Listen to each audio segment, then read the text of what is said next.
shown.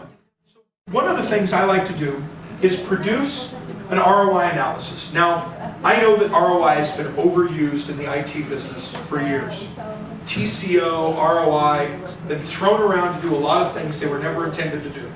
But ROI, in my opinion, is very good as a comparison tool between technology choice A and technology choice B. As a matter of fact, Microsoft and Novell both think that as well, because they've contracted with Nucleus Research. Write it down for people who might want to go up and find the reports.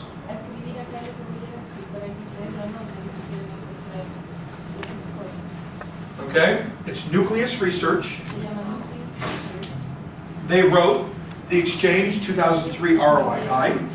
They wrote the GroupWise 6.5 ROI Guide. Okay, it's a common methodology they've written for many, many companies. The advantage of Nucleus Research is it looks at the cost of a software application based on 6 key areas. The cost of the software, the cost of the hardware to support it, the cost of the administrators to manage it, training for employees, consultants to bring in to help you with the rollout or deployment, and then other expenses like travel, etc., based on how you have to deal with it. You just kind of catch-all. So I think this is a really great way to put your own ROI analysis together, comparing GroupWise and Microsoft Exchange. Look at the number of users you have.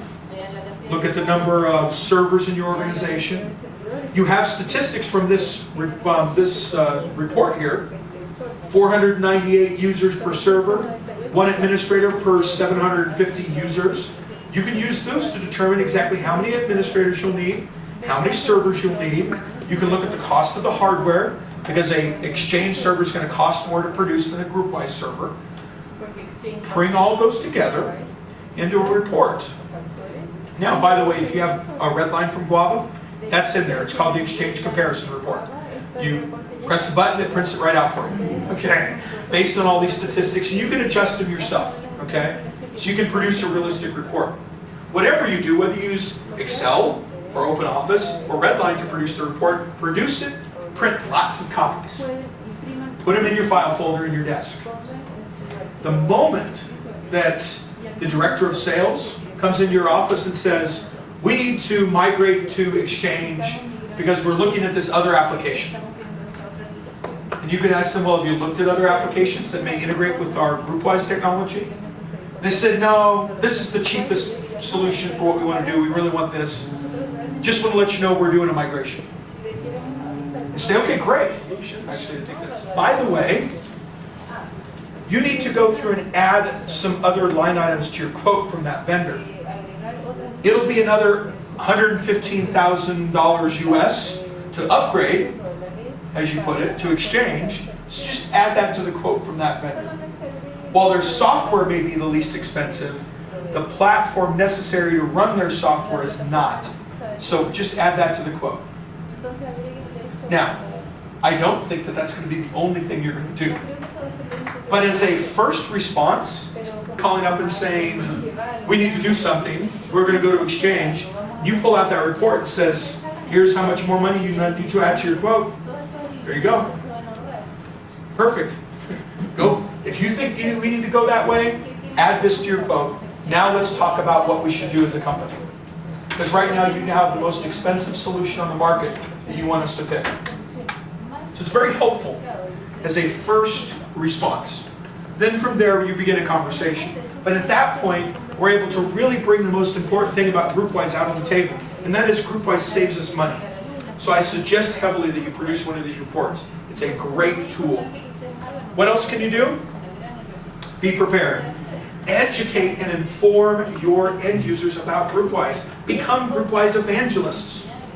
Going out there and tell people why GroupWise is great. Now, don't tell them too many details. Sometimes technology people have a tendency to give a lot of details that nobody cares about. Okay? So here are what I recommend you do. Get a small card. Okay? In the States we have 3x5 cards. Use a small card and write down on there 3 really great things about GroupWise. Now remember, these 3 things need to be simple. They need to be relevant. They need to be something that has an impact at your organization. And I would put them in terms that people can understand. Did you hear about the company across the street that got broken in, that had a virus and was shut down for 2 days? We were working for 2 days because we did not get that virus because we have GroupWise. Things like that, you know what I mean? It's in terms non-IT people can understand. It has a benefit that's meaningful to me, not just we saved 43% last year. What's that really mean? Okay, it's in terms that are relevant and understandable, in terms we can understand. That allows you to communicate like an executive. Now here's what I want you to do. How many people heard "Where do you want to go today" from Microsoft? For years, right? Their little slogan, "Where do you want to go today?" Okay? Forever we heard that. The reason is that Microsoft is very good at marketing. So I want you to repeat those 3 phrases over and over and over and over again until you think you've told everybody 10 times. And here's something really amazing that will happen, and I know it will, because I gave this session last year at GuavaCon Sydney.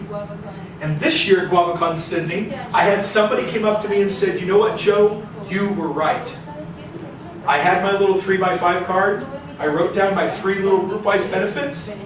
And then one day, took about 4 months, I walk into a meeting, I'm like the IT representative to the sales team for some meeting that they're having.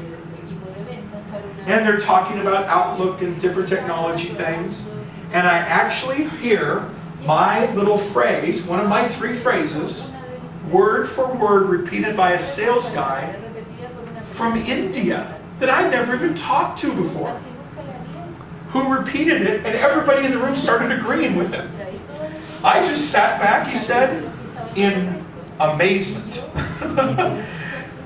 But it works. That's what marketing's all about. Start thinking that way. Small data points, little phrases, continually reaffirm that.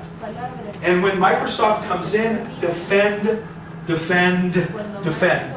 Whip out that piece of paper with the numbers. Get your 3 points out. Do not let Microsoft get a foothold, because Microsoft's sales tactics are designed to get a foothold and never let it go. Okay? We didn't really go into that today, but there's a lot of things they do, and we need to know what the deal is. Know why Exchange is bad for you. I've talked today about why Exchange is bad for everybody in general. Know in your terms, for your organization.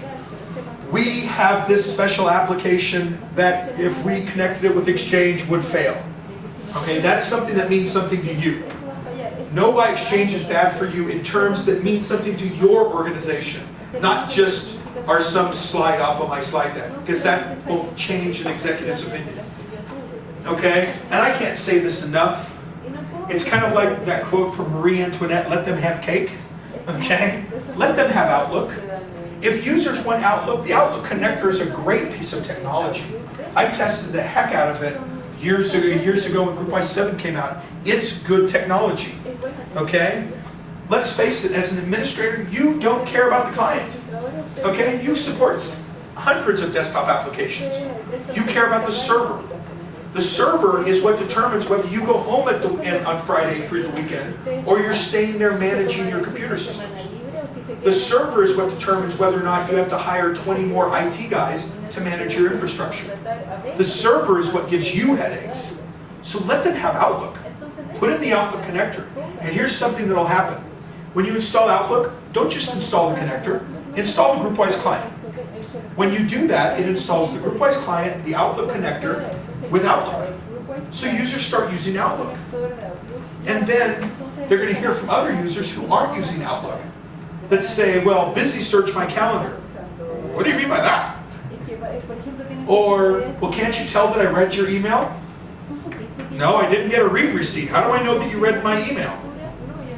Well, show me your email.